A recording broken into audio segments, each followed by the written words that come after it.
Hello friends, welcome to Study where we talk about electrical and electronics.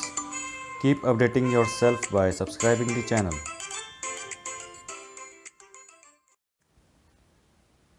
Now transformer on no load.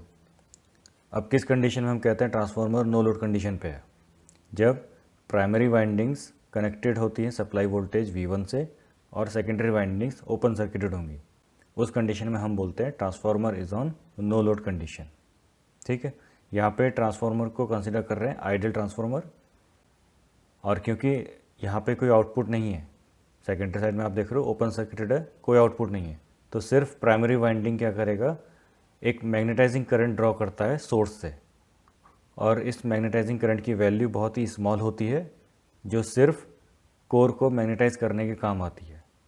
मतलब magnetising current की वजह से एक alternating flux produce होता है core के अंदर, और वो ऑल्टरनेटिंग फ्लक्स है फाई.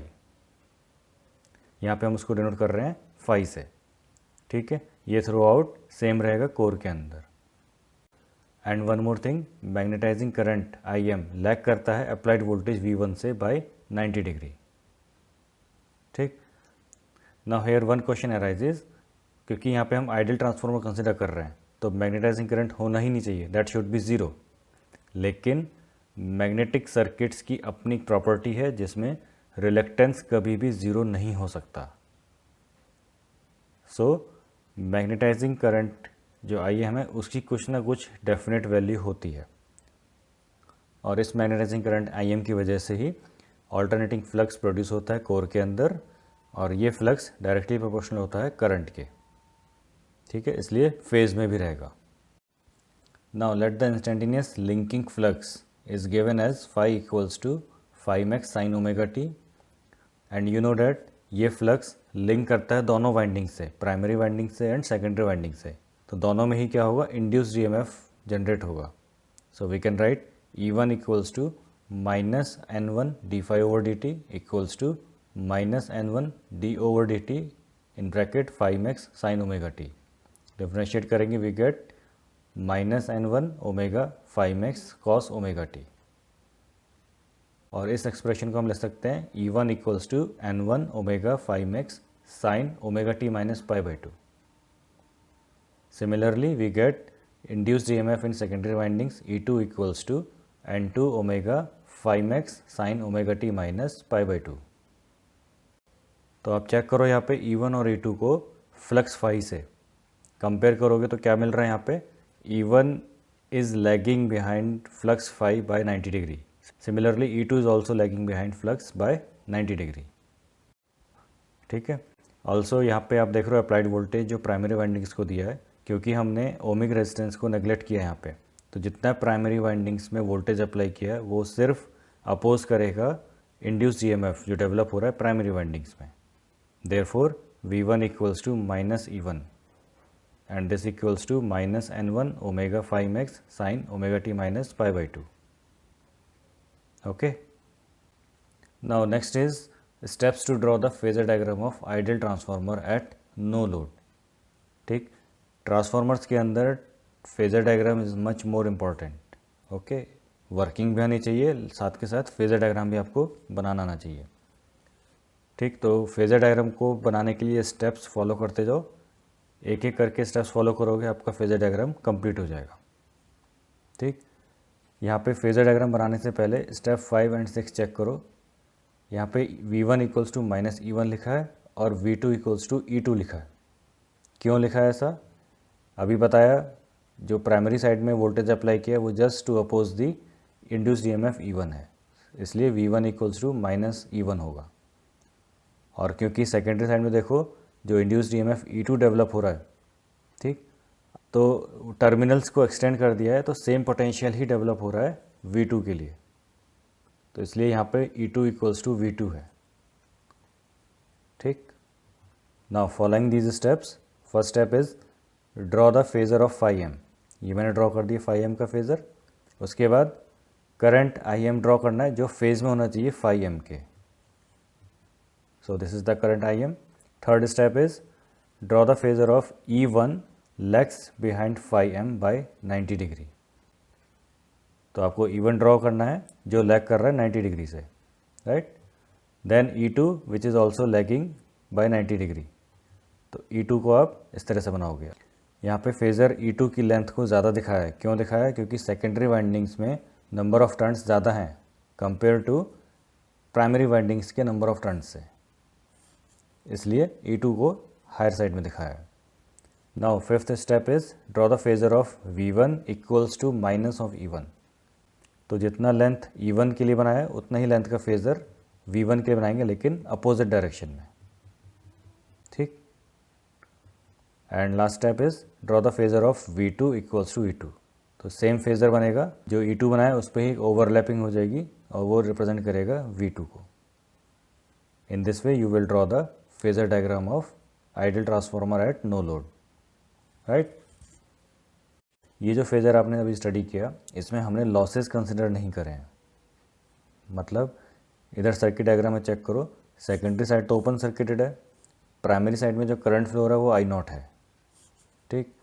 ये जो I0 करंट होता है इसमें दो कंपोनेंट्स होते हैं, एक होता है IE, दूसरा होता है IM।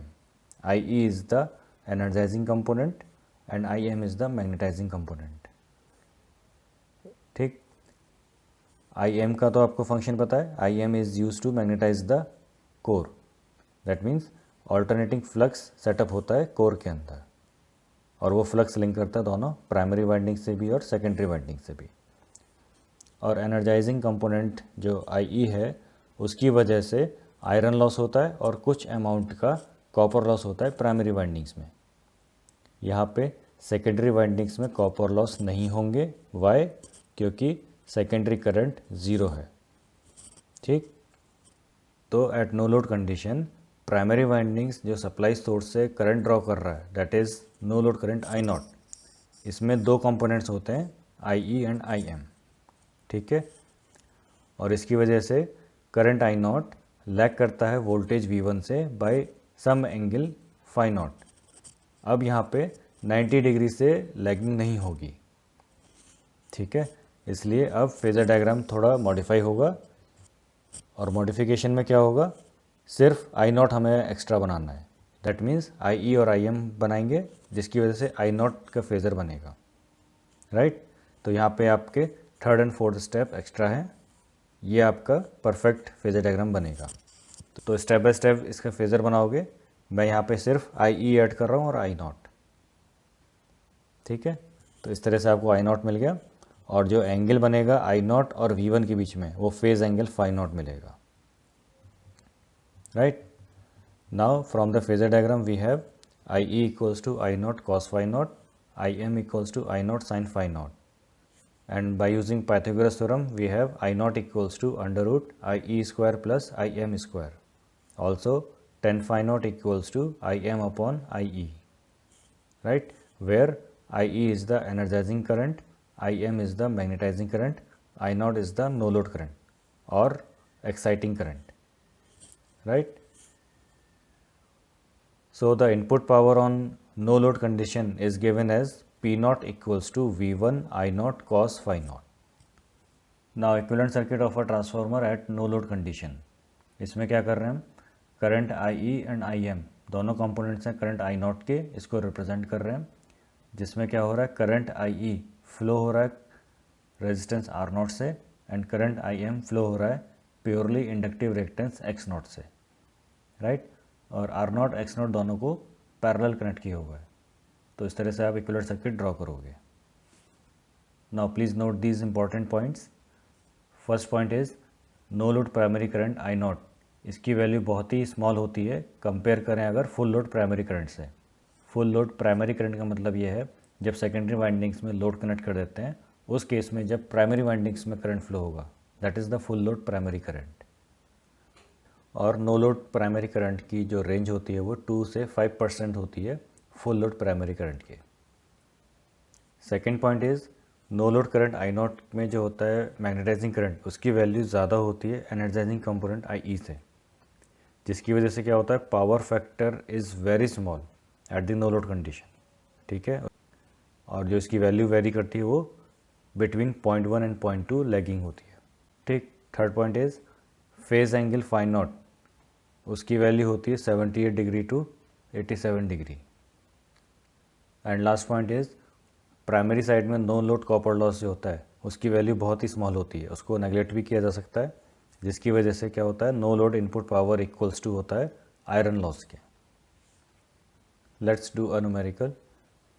The no load test on a single phase transformer shows 0.25 ampere current lagging by 60 degree from the applied voltage when the low voltage is connected to 430 volt AC supply.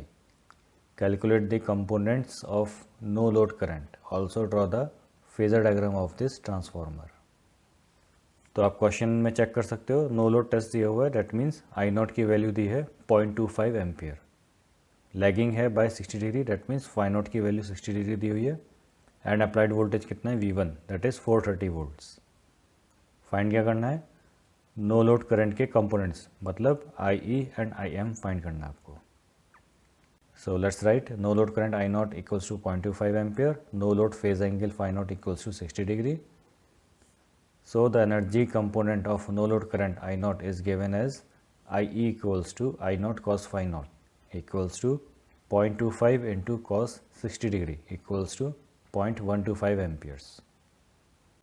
And magnetizing component क्या होगा, IM equals to I naught sin phi naught equals to 0.25 sin 60 degree equals to 0.2165 ampere. Right? Now second part is draw the phasor diagram of this transformer. तो अभी हमने phasor diagram study किया था इसका, you can draw it yourself, right. Thank you for watching, you may spread the knowledge by sharing the link, and for more updates please subscribe the channel.